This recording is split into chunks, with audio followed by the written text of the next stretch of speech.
Prayagraj, India, 2025. The confluence of three sacred rivers, the Ganges, the Yamuna, the mythical Saraswati. For Hindus, it's a place of immense religious significance. It's also where, every 12 years, something truly extraordinary happens. Millions upon millions of pilgrims gather for the Kumbh Mela. Think Woodstock, now multiply that by like 1,000, and then replace the weed with religious piety, and the mud with, well, more mud. It's a sight to behold. And in 2025 it was bigger than ever before. The Kumbh Mela isn't just a religious pilgrimage, it's a cultural phenomenon. It's a logistical nightmare, and perhaps surprisingly, it's an economic powerhouse. This isn't some small-town festival. This is an event that impacts the entire Indian economy. We're talking billions of dollars changing hands, and in 2025, the stakes were higher than ever. The Indian government, always eager for a win, saw Kumbh Mela as a chance to showcase India's growing economic might. They weren't wrong. But first, let's talk numbers. Big numbers, because that's what the Kumbh Mela is all about. Over 400 million people attended the 2025 event. Let me repeat that. 400 million. That's more than the entire population of the United States. It's an almost unfathomable number of people. And all those people need things: food, water, shelter, souvenirs, the essentials. This massive influx of people created an economic ripple effect that was felt throughout India. From street vendors selling chai to multinational corporations setting up shop, everyone wanted a piece of the Kumbh Mela pie. And who could blame them? This was a once-in-a-12 years opportunity to make some serious cash.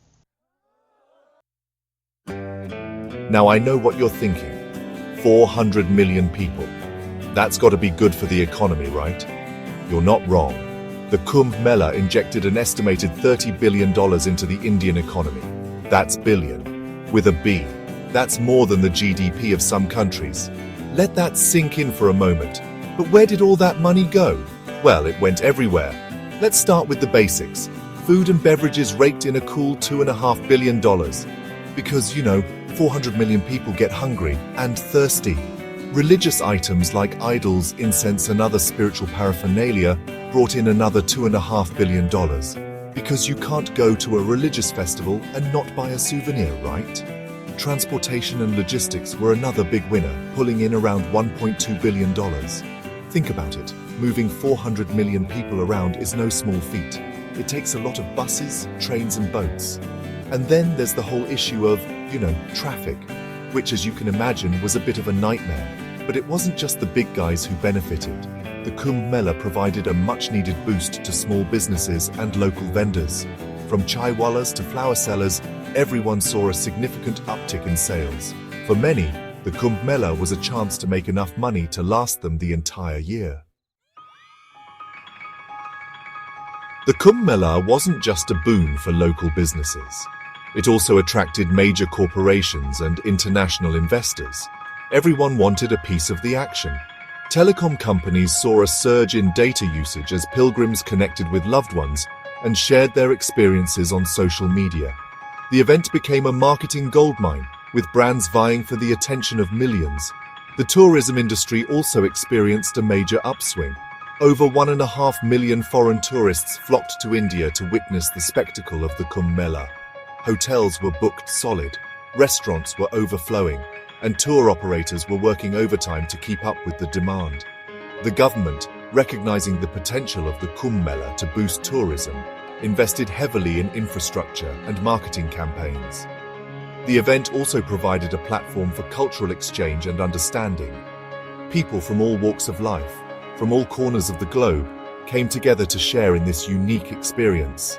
It was a testament to India's rich cultural heritage and its ability to bring people together. Now, all this economic activity didn't happen by accident. The Indian government, led by Prime Minister Narendra Modi, recognized the potential of the Kumbh Mela and invested heavily in its success. They poured billions of dollars into infrastructure projects, security measures, and sanitation facilities. The state government of Uttar Pradesh, where Prayagraj is located, played a pivotal role in the event's organization. They allocated a whopping $850 million for infrastructure development, including the construction of new roads, bridges, and accommodation facilities. They also ramped up security measures, deploying over 40,000 police personnel to ensure the safety and security of the millions of pilgrims. And the investment paid off. The Kumbh Mela generated an estimated $3.7 billion in tax revenue for the government. That's money that can be reinvested in essential services like education, healthcare, and infrastructure. It's a win-win situation. The government gets a much-needed revenue boost, and the people get a well-organized and memorable experience.